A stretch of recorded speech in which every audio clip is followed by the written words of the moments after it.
Hello and welcome to another edition of Director's Cut. I'm your host, Jim Chipton. Today we have an oh-so-extra special treat for our viewers.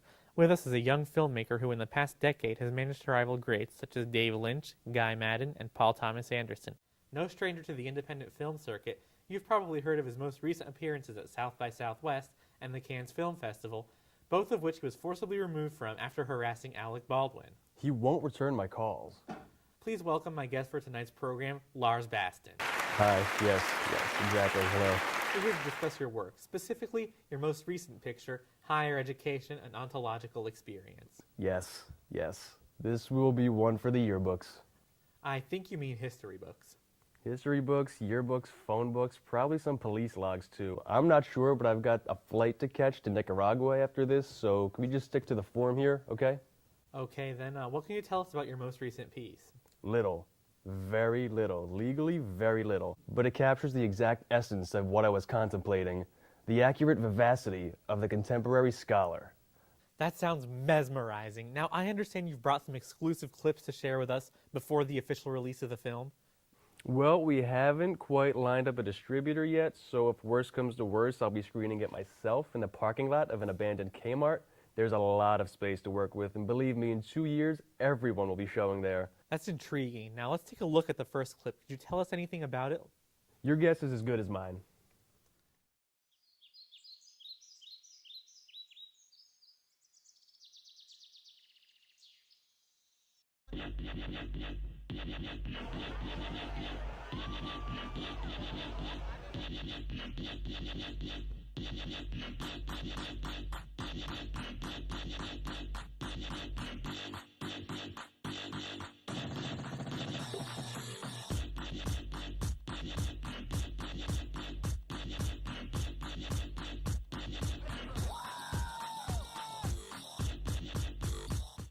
Wow, total immersion.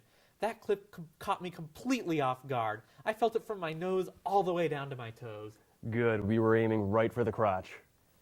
Now, what was the feeling of the students as you arrived on scene? The heightened sense of consciousness was palpable. They were experiencing life in its sincerest form. And I'm guessing this was some sort of festival you set out to capture? No, not at all.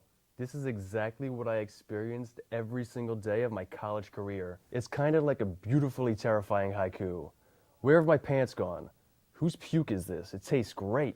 I'm taking your pants. Kind of exactly like that. Okay then, I see you have another clip for us. Could you tell us a little bit more about this one?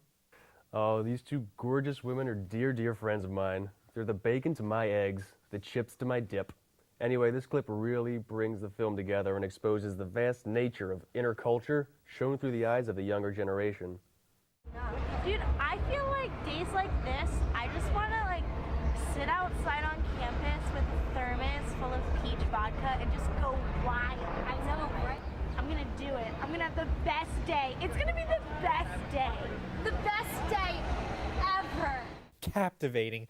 The artistic developments of the characters are a beautiful metaphor for today's current educational values. The climate you're exposing is exhilarating. Now, I noticed two men in the background, though. They look like they're practicing Tai Chi. I take it you chose to continue filming even after they showed up on the set? Well, actually, I'm glad you brought them up.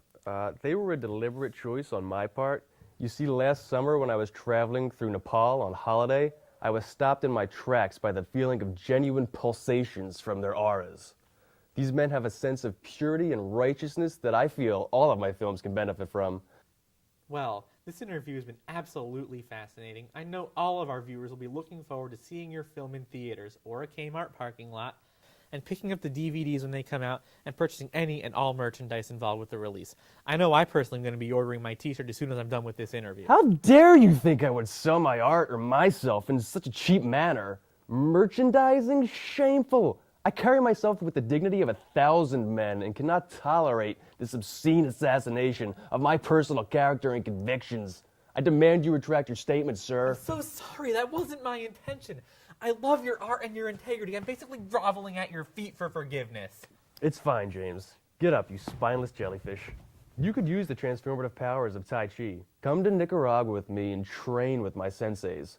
We will bathe in the restorative waters of Lake Cocaboca and bask in the glory of humanity at its most primitive state. Well, I've always wanted to do that my entire life. How could I possibly refuse? You shouldn't.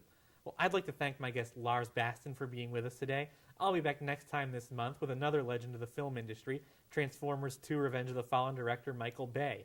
Thanks for watching. I'll see you in the theater. But before I leave, I'll enjoy this last clip of Lars Baston's Higher Education. On the summer day when you were gone, I crashed my car into the bridge. I watched it let it burn. I wouldn't shake it too big. I crashed my car into the bridge.